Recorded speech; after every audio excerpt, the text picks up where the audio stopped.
Yeah, it is. It really is. And what Jeff.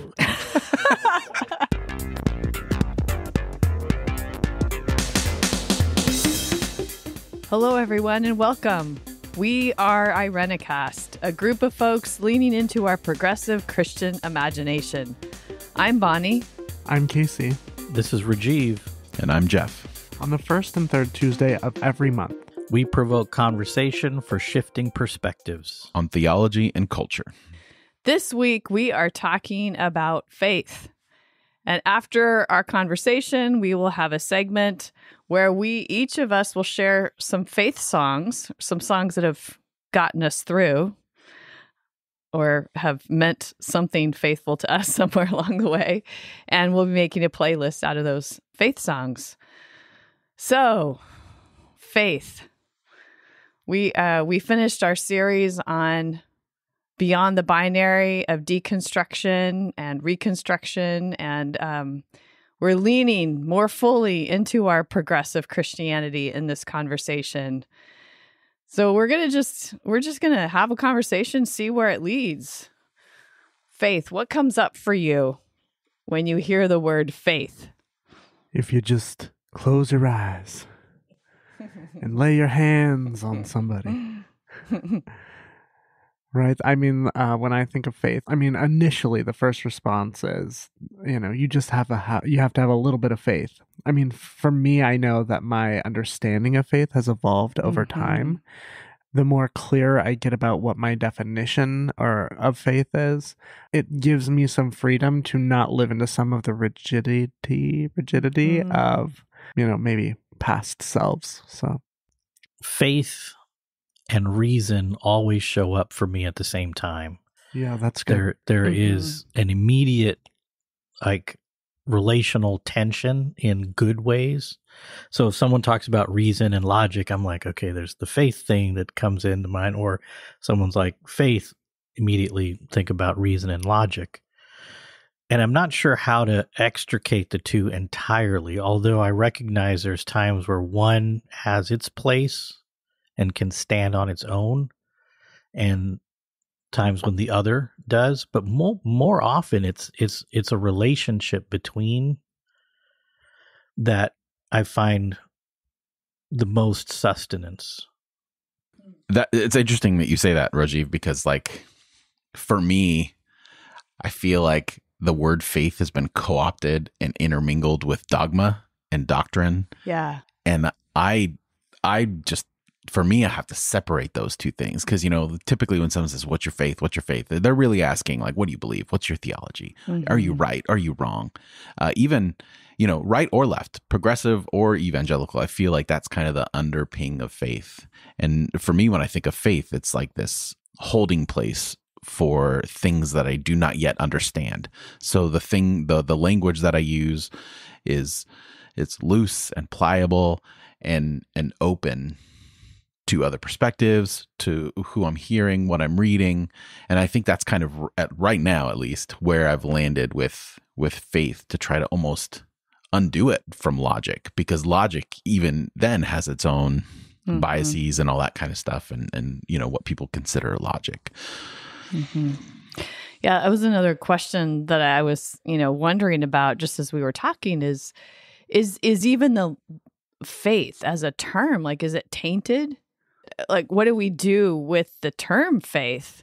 Those of us who have left maybe evangelical or fundamentalist faith homes and are now living in the realms of progressive Christianity, just even using language like faith. What does that do? Right. Because I think, I remember, for a lot of people who are more evangelical or conservative minded, I know that they have a real big problem with labeling things theology, like feminist theology and this theology. It's just theology. But to me, it's totally appropriate. It's when you get to the place of faith, that's where I kind of have a problem with progressive faith, conservative faith, this faith, because then you're automatically attaching a dogma and a theology to it. That's a really good point. Yeah, but I hear what you're saying. I don't think faith is owned by any dogma. I think there's a connotation. People are asking you, what is your dogma, when they might be saying, what's your faith? but that isn't faith. True, but exactly. But I'm speaking in terms of like the colloquial, like how it's typically used, and when you talked about faith. So yeah, right. Well, and maybe we liberate faith from the clutches of evil. Yes, we will do that here at That's our what we're Irenicast. trying to do. And yeah, it's interesting because when you made that point, kind of a light bulb went off for me. It's like, I don't think I really had faith in my conservative years. I had a dogmatic belief about certain things that I rested on. And it wasn't till all of that fell apart that I've been able to actually kind of swim in what I now consider faith, which is like, there's a lot of peace there. And as you were saying too, it doesn't have to be, it's not a concrete thing. Right. I talked about the relationship between like the logic and reason and faith. They're not the same, but they always show up together. Like they all come knocking at the same time. But yeah, it's I think for myself, I have faith now and I didn't before. Right. I see what you're saying. Like for me with faith, like logic is there because that's all I have to work with as I'm forming it. I just always have to be mindful to hold that logic loosely and recognize that my logic comes from my place in this world and my worldview. And logic also isn't a static thing, despite what most people have touted over the years. Mm-hmm. Yeah, I think that for me, like I see faith as, trusting that the universe is working for our good. It's like, how do we navigate the world trusting that the universe is working for our good and that we're invited into that same sort of work? Like, I think of like the James 1 text, right, that talks about faith without works is dead. And what good is your belief if you are not putting these things into practice, which then requires me to live into some of that holy trust. And I'm not talking about like snake handling or like healing blind people or, people who cannot walk. I'm talking about just trusting that in this existence, things are unraveling, as you might say, Bonnie, and trusting that if I can partner with the divine or whatever, with God, that good is to come eventually. And maybe that's where the faith comes, that I may not see it, but if I'm putting these things into the universe, eventually all will be well. Yeah. I love that definition. I know we just sort of, we just barely touched on definitions of faith, but do either of you, Jeff or Rajeev, have like a definition? I heard you say, Casey, trust, like trusting that all things are going to work out for the good. I think mine was kind of hidden in that diatribe, but like just that for me, faith is a space, not a physical space, but a mental, heart, spiritual space where things are being wrestled with that don't have definitive answers. So mystery, however we want to put that. Yeah, it's weird because, I know what the dictionary and classical definitions of faith are, but for me, it always goes back to those texts, those biblical texts, the things unseen. That sort of, I don't know. I don't know why. I don't have a defense for it necessarily. It's just where I go. And actually, Jeff, the way you word it sounds really, it resonates. It's kind of a place of discovery, or, a place that holds the possibility of discovery and comfort the whole time. Yeah, I think for me, faith is, it's so fundamental to living. Like it's what gets you up in the morning. It's what makes it possible to put one foot in front of the other, especially in these times. And so in that way, it's a little bit hard to actually completely put language because it's like a heartbeat. It's like a large heartbeat that when you are tuned in with it a little bit, you get the sense that life abounds and I'm part of that life.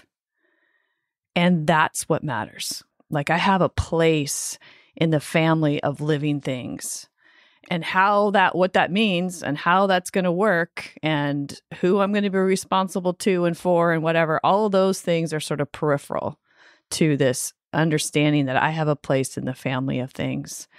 And it is a great mystery. it requires surrender. It requires a kind of surrender. So I think faith, if I was going to choose a word, it would be surrendering to my place, our place in that big universal heartbeat. I think it's really interesting that you say that, because I have recently been teaching the Enneagram. And when we talk about sixes, which you are, Bonnie, their vice is fear, but the antidote to that fear is faith and courage and faith. It's that trusting. And I always say when I'm teaching the class, I have so much respect for sixes because they actually know the fear of the world.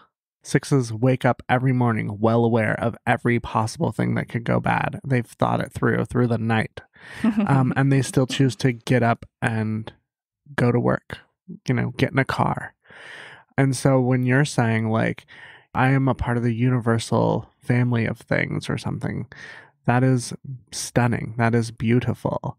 And it is a good reminder for any of us who live with anxiety, especially in these times, that we are a part of this universal process of things, and that somehow as we move along together, it will be well. That's faith.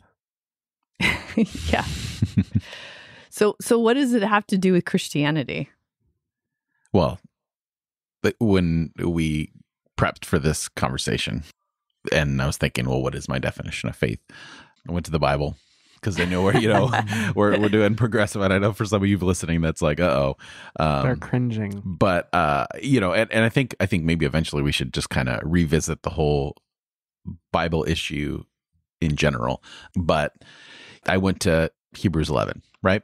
So the evidence of things unseen, and then it goes to the what we call the Hall of Fame of Faith, or whatever. Right. And then the next chapter starts with Jesus as the author and finisher of our faith and all that kind of stuff. And I read it through literally 10 times. I just sat down and I just read it through. It's kind of my process. And then I like to outline, and it's too much. But I was looking through it, and at first I was just like, oh God, this is like all the worst things about what I think faith is. Like, it, goes through Abraham, and he had the faith to try to kill his kid, and, all these things that are just, Then I moved past myself, and, I scrolled through a couple commentaries. I'm like, oh, what is this saying? And all that kind of stuff. And then it's still, it was what it was. But one thing I realized, and I read through a commentary, which is great. I recommend it. I'll put it in the show notes. But it's a commentary in Hebrews by Marianne Beavis. It's from a feminist womanist perspective. One of the things that really then started to resonate as I was reading through this is that faith is not isolated to the individual. Like, that there's this heritage of faith that we have from our ancestors moving forward. And despite the reasons that irk me, that this particular text decide to attribute faith to each of these, patriarchs or whatever, there's still this idea of the faith of the generation before you builds to the next generation and builds to the next generation. And I think that's also true on a micro level within communities and relationship, that perseverance and assurance of faith are not rooted in the ideas, but they're rooted in the community in which you share those things. And I think that that's a good thing and a bad thing. And I think we've seen it, and probably have all been, exposed to the good and bad of what that can mean. But, I think it goes back to just something that we tout and talk about a lot on the show, is the importance of community and connection and relationship and all that kind of stuff, and how that there's a real importance there. Not to get all Bible study and devotional on y'all. No, I think that's great. Yeah, it is really great. And I think part of the challenge that I feel like I face over and over and over again is integrating deeper things about these words like faith, hope, love, that were, like Bonnie said, or they come tainted, but not abandoning them, because there is a fuller meaning to be had, and giving them a chance, giving those concepts, giving the language a chance to be reborn, I guess, is a big part of the work that I feel like I'm going through cyclically. And it weirds me out in the moments where I end up feels eerily similar to what I once had. Yeah. Right. You know, and I'm not sure what to do with it. I mean, there was a process that I took time. I didn't rush into it. And then I'm like, wait a minute, did I end up where I started? Isn't that the great question of every single spiritual journeyer since the beginning of time? The chop wood, carry water Yeah. to bring in more metaphor.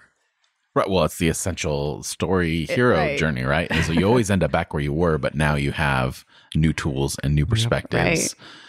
And there seems to be some truth to that, even in real life, even if we don't view ourselves as a hero or anything. Yeah, no, not at all. But yeah, it's just weird. It's like your eyes are different. You're in the same place, but your eyes and ears are just different. Like they're different organs. Yeah.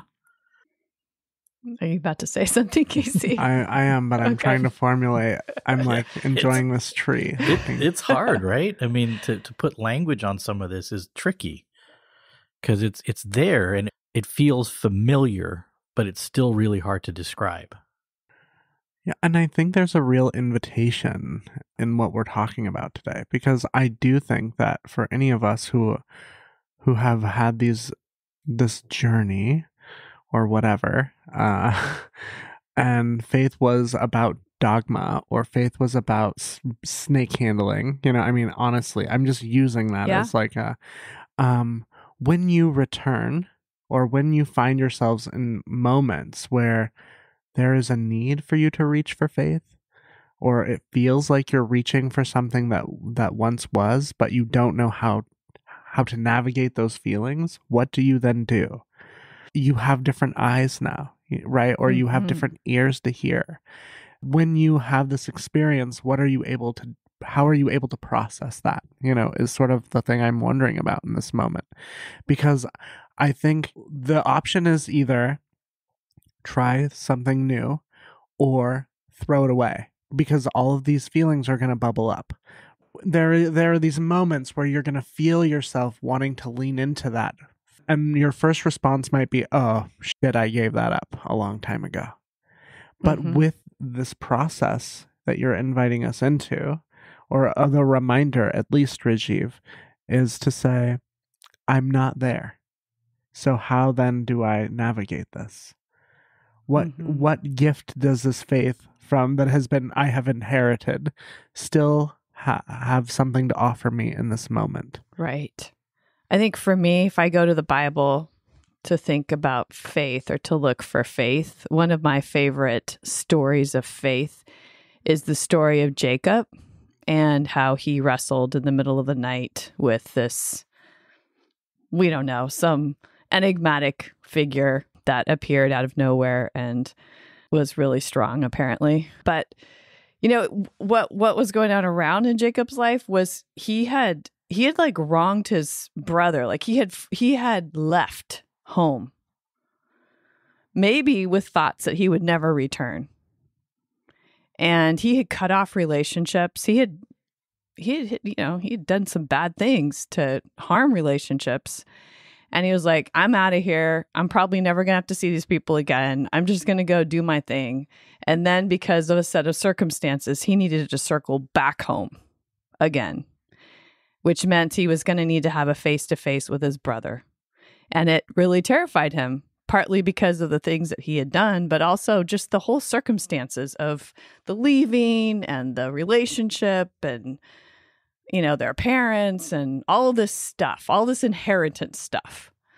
And there he is, right, on the side of the river, I think it is, a river, and he's about to cross over. And he's too scared to go himself, so he sends his emissaries to try to make peace with his brother before he crosses over into that land. And that didn't go great. So now he's stuck in the middle of the night, wrestling. And what he does is he says to this figure that he's wrestling with, which I sort of think it may just be an extension of himself that he's wrestling with, that he says, I won't let you go unless you bless me. And I really do. I think that blessing is those new ears and those new eyes, and a new heart, new understanding, new way of seeing the situation, giving up the old way of seeing the situation, which is not going to work in this new encounter that he's going to have, as an older person with his brother and with his family, with his inheritance, with the tradition that he was handed. And I see that as like such a really beautiful story, biblical story of how faith works. And he spent that he can't even walk the next day because it takes everything of him, physically, spiritually, emotionally. Yet he gets up the next day, and with his new eyes and his new understanding, he goes on with the task at hand, and he and his brother meet. Saint Rachel Held Evans says in her book Inspired, "If I've learned anything from 35 years of doubt and belief, it's that faith is not a passive intellectual assent to a set of propositions. It's a rough and tumble, a no-holds-barred, all-night-long struggle. And sometimes you have to demand your blessing rather than waiting around for it. And if you're lucky, it will leave you with a limp." Yeah, Rachel says it best. In this experience of new eyes and new ears, it's going to leave you with some sort of scar. For sure. Because you've had to do the work of wrestling. I mean, we've talked about this a lot on the show around like people saying, "Oh, I have deconstructed," or "I have reconstructed." And it's almost like, I mean, it's kind of rude to say, but it's like, let me see your scars. There are some rich and famous pastors out there, honey, who are taking lots of money from people who said they've deconstructed, but all they've done is put makeup on a pig. And I want to ask the question, let me see your limp. Because if you have done this real work, if you have wrestled in the dead of night to hold on to something, there has to be something to show for it. Faith without works is dead. Yeah, there's a lot swirling around in my head right now. But I want to stick with this whole body thing for a second, because that's so important. Because I think in part of the work in the spiritual journey is the body gets dismissed a lot as sort of a secondary part of the process. And it's not secondary, it's primary. And I love how in this story, the hip, the way I learned the story was the hip gets dislocated in the moment because the struggle is so intense and so real. And the angel's like, all right, we're going to leave you with something to remember this by. And, and all of us can think of times when we've come away from a struggle and our shoulders are tight. I mean, they're hurting. Our jaws are sore because they've been clenched for so long. Or, whatever. There's a bodily score. I don't know. It just, the integration of all of it is essential. The mind, body, spirit. I don't have anything else to offer right now. Yeah, we certainly tend to talk about faith in terms of intellect, like we mentioned before, and thought and dogma and stuff like that. But yeah, we rarely connect it to our physical selves and how those things are interconnected. Yeah, absolutely. But I think we're still sort of dancing around an aspect of faith that I would love for us to dive a little deeper into before we end the conversation. And that is the relational aspect of faith, which I think is illustrated so beautifully in the story of Jacob and Esau. Because I don't know how you were taught the story as a kid. I was taught the story that Jacob he did some bad things, but he's the guy, he's the favorable one. And Esau kind of represents the more bestial elements of humanity or something, like the less favorable one. And yet, when you come to this encounter, really, Jacob is the one who has to do the repenting and the changing. Like, it's his heart that needs to change, because Esau's kind of like, well, why are you going to all this trouble? We're brothers. Like, I'm not going to abandon you or like I care about you. So in this encounter, somehow Esau changes in the mind of Jacob, or in the relationship. There's a change, there's a shift. And I wonder how much of faith and the evolution of faith actually involves shift in our relational life. And what let's talk about that for a second, if we could. Like, how is faith and relationship connected? Even a relationship with our own tradition, Christianity.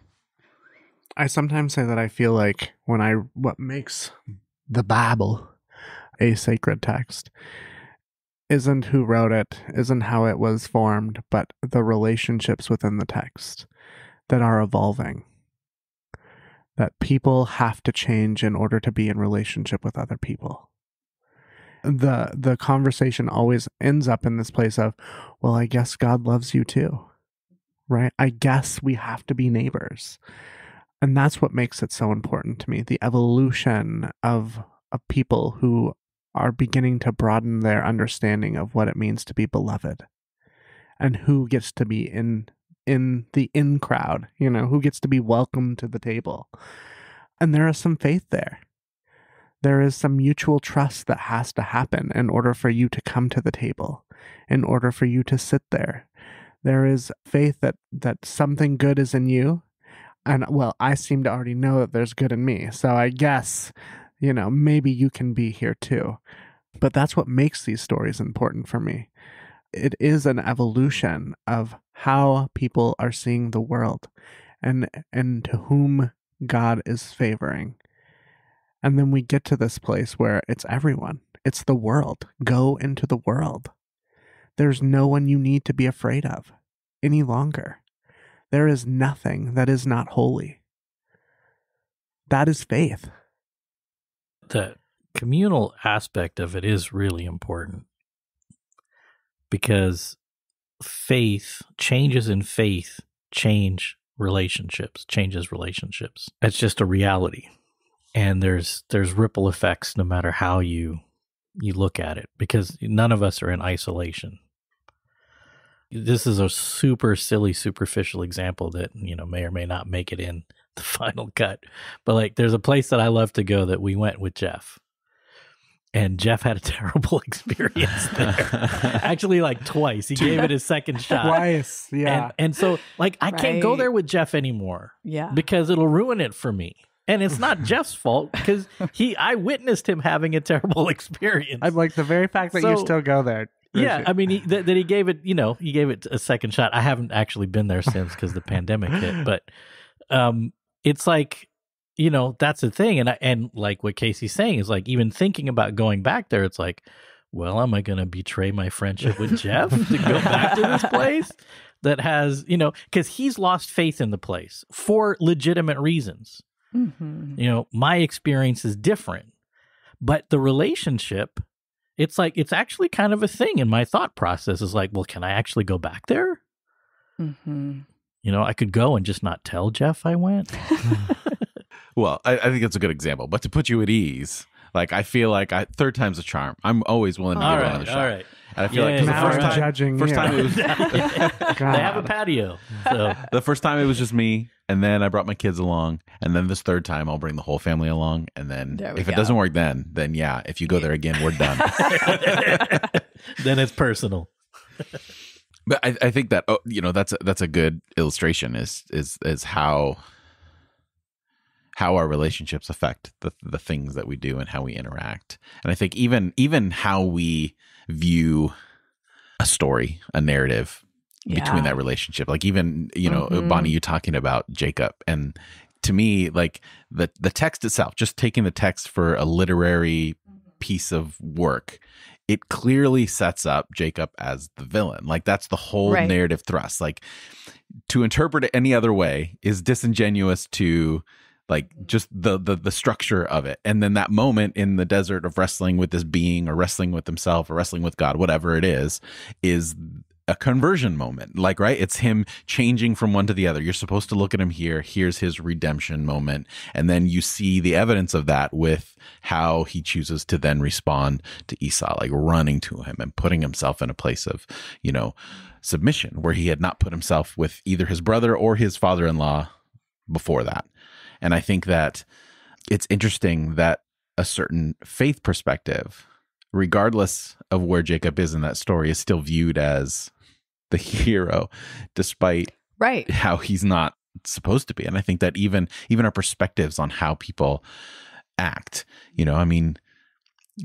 look at Trump. It's the same way, know, or any leader like that, is that if it aligns with my faith, then no matter what they do, it doesn't matter. It's not going to change the fact that they're a hero. I can't delineate those things because there's some sort of relationship there. And I think that those are powerful things that we need to consider, but then also how do we faithfully separate ourselves from that? Like, Rajeev, you shouldn't have to not go to a restaurant that you like just because I had a bad experience there. And I understand, I'm grateful because of all, because of all that. I mean, unless they like personally attacked who I was or whatever, but it was just bad service and awkward moments, right? Like, they didn't attack your person, Jeff. They actually said that you were an 8 out of 10 or something. That's right. Like that. They were quite the opposite of attacking my person. Right. We'll tell that whole story, I guess, some other time. But I think that when you bring the relational thing to it, I think that's where the wrestling really is, right? Like, would these ideas and these things and these shifts in faith really be that destructive and leave so many scars if they weren't connected to a relationship, if they weren't connected to communities and families and all that kind of stuff? Because if they were isolated from those things, I feel like it wouldn't be a big deal and we wouldn't be having these conversations in the first place. Well, and I think it brings us to the deeper truth of this tradition of Christianity, which is a branch out of Judaism. The relational life was the life, like that was the life of faith. And the tragedy of whiteness and kind of this weird male supremacy that is happening in the United States, which is different than male supremacy in other parts of the world, I think, is the tragedy of that is that it cuts us off from relationship. That's its entire project. It's to cut us off from relationship. And it has been interwoven with this brand of Christianity that's frankly not Christian, as far as I'm concerned, which is why I can still call myself Christian, because I see it now for what it is. It's so tragic to have this idea of this individual salvation and individual faith and individual. I mean, like, should Rajeev go to a restaurant because you had a bad, maybe he shouldn't if he's your friend. I mean, maybe that's what relationship is all about, or at least he should think about it, have to think about it. I think all of that is important and part of this conversation. Well, and I mean, that ties in, Jeff, my illustration with Jeff, that's a very personal, intimate thing. But there are places that I boycott because they give money and support causes that hurt people that I care about. That's right. And so there is that, relational aspect. And I think that is important. I think it should have an effect on my decision-making process and so on. And, but part of what you were talking about, Bonnie, is like, there is this, particularly in America, and I think this American Christian supremacist nonsense has spread, is it essentially operates very much like a cult in the separating. It's like, you can't associate. I mean, that is a cult leader strategy, is cutting off ties because of good, you're in the club versus bad out of the club. And not all cults are hidden. Some cults are huge. And a lot of this is happening in popular Christianity these days. So I feel like it's just this thought bubble. It brings us full circle to what we were saying around, like, I think faith equals, or, it is what you think.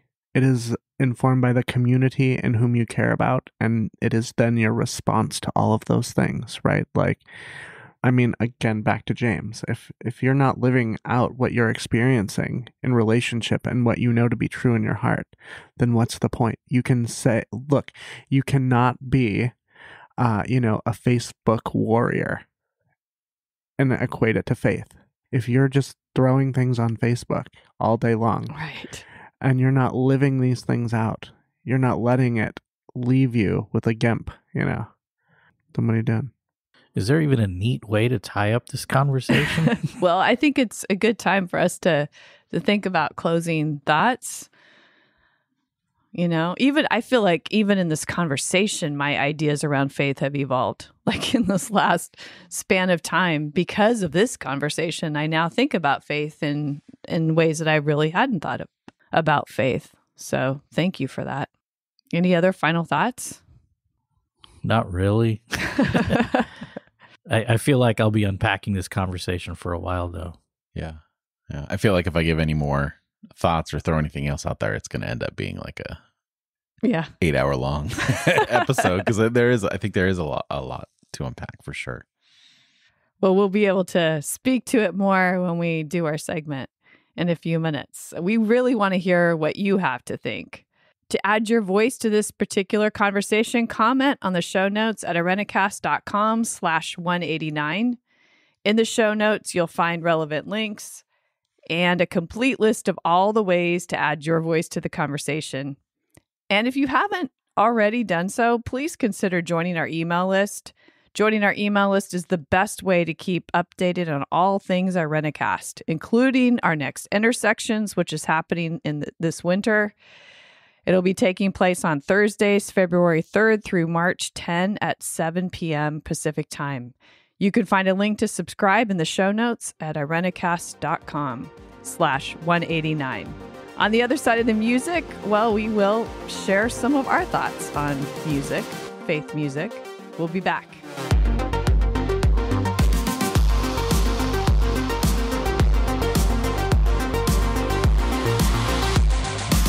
All right, we're back.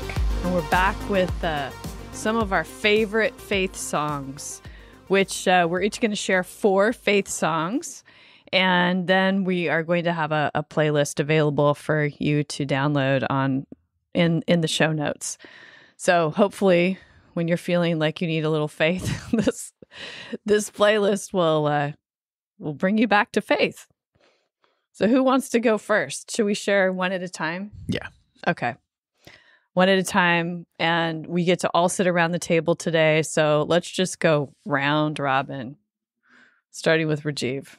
What's your first faith song? So I'm going to start. I actually overachieved on this one, so I have a whole bunch of them.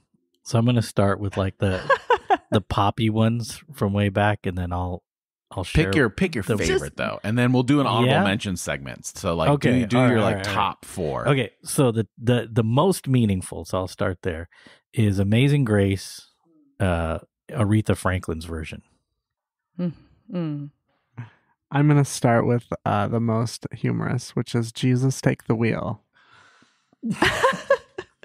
That was on my honorable mention list. There you go.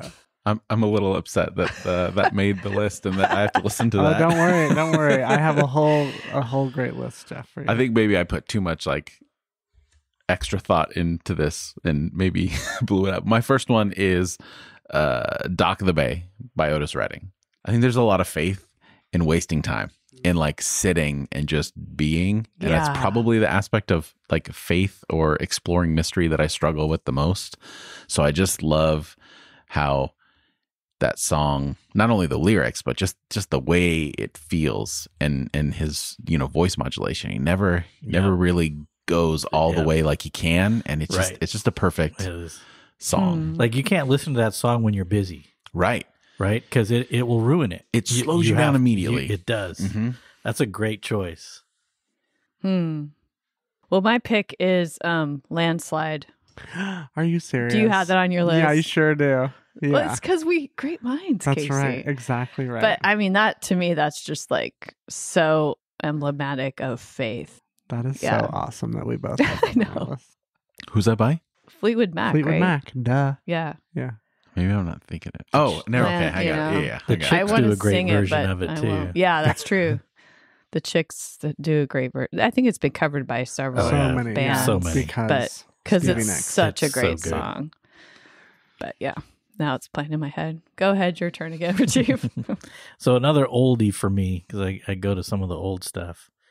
Pretty much anything by Mahalia Jackson. Like when I'm really feeling like I need to be in prayer or whatever, I put in my earbuds and pull up a playlist with her. And one of my favorites of hers is He's Got the Whole World in His Hands, which, the whole male language for God is troubling, but not when I listen to that song.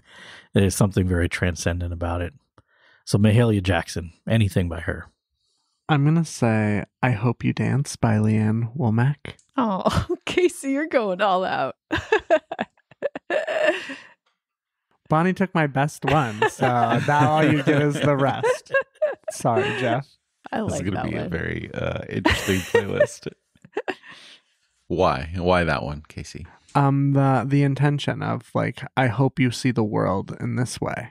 For me, faith is so much about like how we choose to see, how we choose to hope and wonder. I just hope that you, in the moments when life feels hard, that you can reach for something that gives you joy. It is a beautiful song. Yeah, it is. It really is. And what Jeff. one of the things that I like about it, anyway, the song has a beautiful message. I think it could be done musically differently, but what one of the things I love about it the most is I hear it from a parent-child perspective, and where the parent recognizes there's a much bigger world than they had the chance to experience, and they wish that for their kid rather than, don't do those things because I didn't get to. And it's really a on the shoulders moment. Just cool. My next one is like, it has to do with kind of like engaging just everyday life and how unexpected that's become during the pandemic. And this song has kind of re-come up for me and brought a lot of new perspective. It's Soundgarden's The Day I Tried to Live. And just this idea of like how some days it's just a struggle of faith to like go to the grocery store and just do regular stuff again. And this song, man, it just gets me every time. I love it. I love everything about it. I love the beginning. How just kind of like this build up to this almost frantic screaming of the day I tried to live. And it's good stuff. Yeah. Soundgarden's the best, man. Try listening to Mahalia Jackson and Soundgarden back to back. Talk about a spiritual experience. I'm going to do that. Seriously. As one of my playlists, that happens. My next one is Unwritten by Natasha Bedingfield. I love that song. And I know it's, it's an older song and definitely a pop song, but when I think about faith, I do often think that, the faith in seeing oneself as continually unwritten. And there's always the next chapter or something new to discover, find out. Yeah, I love to belt that song when I'm in the shower. Yeah, that's a good one. So I am a huge John Batiste fan, and he's got some newer music out. One song that I love and listen to on repeat from time to time is We Are. It's just this beautiful chant almost. And he talks about it in an interview. He gets interviewed by Terry Gross on Fresh Air. Listen to that interview because it is something that will revive your hope. I mean, it's one of the most powerful pieces. It's so good.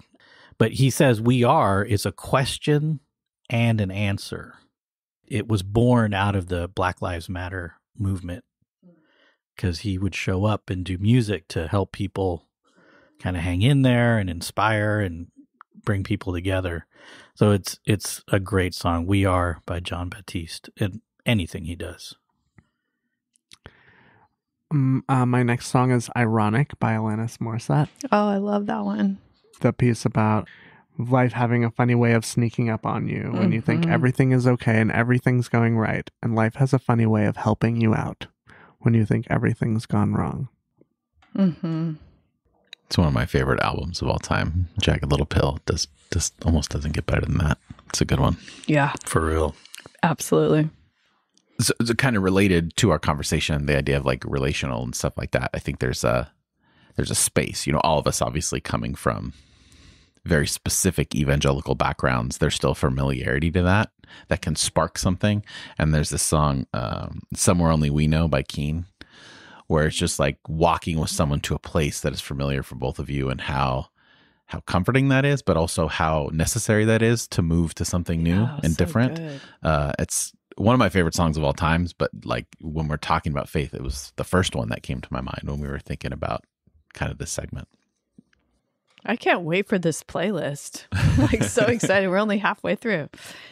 My third one is Roar by Katy Perry. Yes. I feel like this always comes from I feel like this always ends up on our playlist. Bonnie uses this song for like all the playlists. Because there is like, it's the faith in oneself, which I think sometimes is really important.